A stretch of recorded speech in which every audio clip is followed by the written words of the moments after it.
हम लोगों के घर में या परिवार में, रिश्तेदारों में किसी की मृत्यु होती है तो हम उसके नाम के नीचे लिख देते हैं स्वर्गीय, लेकिन वास्तव में लिखना क्या चाहिए? वैकुंठवासी, गोलोकवासी। क्योंकि स्वर्ग क्या है? बोले क्षीणे पुण्य मर्त लोकम विसंति। स्वर्ग तो एक होटल है, 5 स्टार होटल। 5 स्टार होटल में जाओ रायपुर में, कहो हमको कमरा चाहिए तो तुरंत कहेंगे लाओ 7,000 रुपए दो, एक रात का रूम है 7,000 रुपए का।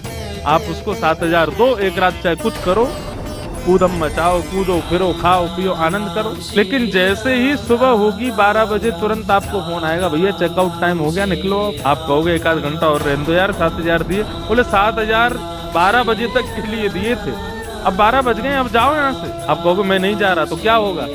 जो सम्मान से आपको कमरा दे के गए हैं वही आपको फिर अपमान करके भगाएंगे वहां से। या तो पैसा दो या फिर भागो यहाँ से। ऐसा है स्वर्ग। मृत्यु के बाद स्वर्ग कब मिलता है? अरे भैया हमने बड़ी गंगा स्नान किए, हरिद्वार दर्शन किए, बद्री केदारनाथ रामेश्वरम, संतों की पूजा सेवा ब्राह्मण भोजन आदि, इन सबका पुण्य इकट्ठा हो गया। वो पुण्य ही स्वर्ग की एंट्री का धन है।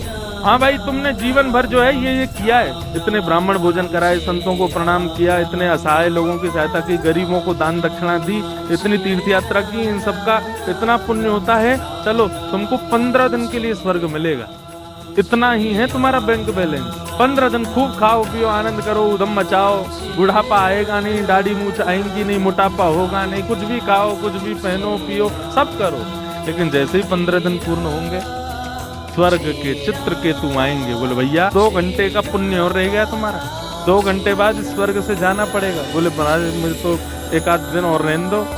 बोले बिल्कुल नहीं रह सकते, अब तुमको यहाँ रहना है तो फिर से पुण्य कमा के लाओ, तब ही स्वर्ग में रह सकते हो। खूब मना करते रह जाना, लेकिन जैसे ही पुण्य क्षीण होंगे, क्षीणे पुण्य मर्त लोकम विसंति, धक्का दे देंगे ऊपर से। जाओ किसी माँ के गर्भ में जाओ, जन्म लो, धन कमाओ, दान करो, सब करो, सब फिर से पुण्य कमाओ, तब आना स्वर्ग में। ऐसा स्वर्ग का किस काम का, जहां से बार बार मातृ जठर में आना पड़े? ये स्वर्ग है? ऐसी नरक है, जितना पाप करोगे, जितने सब करोगे, वो उतने दिन के लिए भोगने जाना पड़ता है। लेकिन स्वर्ग और नरक जाने वाले पुनः जन्म लेते हैं, वैकुंठ जाने वाला व्यक्ति पुनः जन्म नहीं लेता। एक बार गया, ठाकुर जी के चरणों और बिंदों में पहुंच गया। अब कब आएगा पृथ्वी पर? जब ठाकुर जी अवतार लेंगे, तब ठाकुर जी का ही कोई सखा मित्र पात्र आदि बनकर के वो व्यक्ति आएगा और फिर ठाकुर जी के संग ही चला जाएगा। ये है वैकुंठ। और वैकुंठ जाने वालों के लिए क्या होती है? बोले मुक्ति। स्वर्ग जाने वालों की मुक्ति नहीं होती। स्वर्ग जाने वाले तो गए, कुछ दिन ऐशो आराम करके फिर से आ जाएंगे, कहीं और जन्म ले लेंगे।